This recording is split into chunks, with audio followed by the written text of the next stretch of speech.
અમદાવાદ સહિત દેશભરમાં આવતીકાલે યોજાનારી રી-નીટ પરીક્ષાને લઈને તમામ તૈયારીઓ પૂર્ણ કરી દેવામાં આવી છે.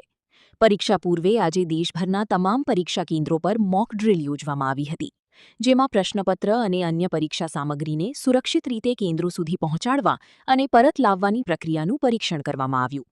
અમદાવાદમાં રી-નીટ માટે કુલ 23 પરીક્ષા કેન્દ્રો ફાળવવામાં આવ્યા છે, જ્યારે સમગ્ર ગુજરાતમાંથી અંદાજે 77,000 જેટલા વિદ્યાર્થીઓ આ પરીક્ષામાં ભાગ લેશે. અમદાવાદ શહેરમાંથી જ 10,400થી વધુ વિદ્યાર્થીઓ પરીક્ષા આપશે. પ્રથમવાર પરીક્ષાનો સમયગાળો 3 કલાકના બદલે 3 કલાક 15 મિનિટ રાખવામાં આવ્યો છે. વિદ્યાર્થીઓ અને વાલીઓની મદદ માટે 0011 4075 9000 નંબર પણ જાહેર કરવામાં આવ્યો છે. આવતીકાલે અલગ અલગ સેન્ટર ઉપર નીટ યુજીની પરીક્ષા થનાર છે.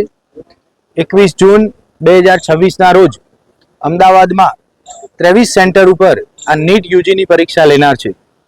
આજે અલગ અલગ સેન્ટરની મુલાકાત લઈ તમામ પરીક્ષાના સેન્ટર ઉપર કેન્ડિડેટની સંખ્યા મુજબ ચેકિંગ, ફ્રિસ્કિંગ અને ટ્રાફિકની વ્યવસ્થા, અન્ય સલામતીની વ્યવસ્થા માટે જે રેશિયો નક્કી કરવામાં આવેલો છે તે તમામ બંદોબસ્ત ડિપ્લોય કરી દેવામાં આવેલો છે. ખાસ કરી સિનિયર અધિકારીઓ મારફતે ફરજ પરના પોલીસ સબ ઇન્સ્પેક્ટર, થાણા ઇન્ચાર્જશ્રીઓ, પોલીસ કોન્સ્ટેબલ, હથિયારી બિન હથિયારી તમામને ડિટેલમાં બ્રીફિંગ કરવામાં આવેલું છે.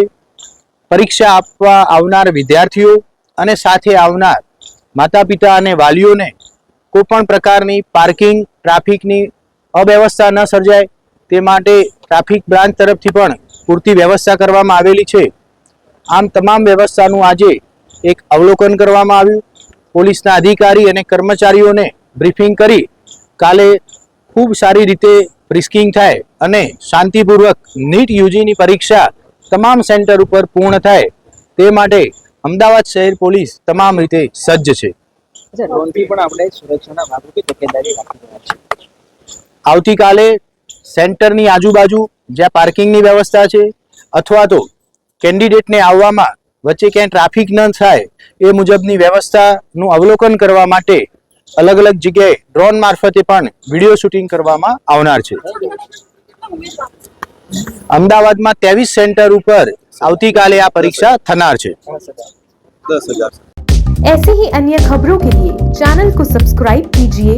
खबरों का नोटिफिकेशन पाने के लिए बेल आइकॉन को जरूर दबाएं.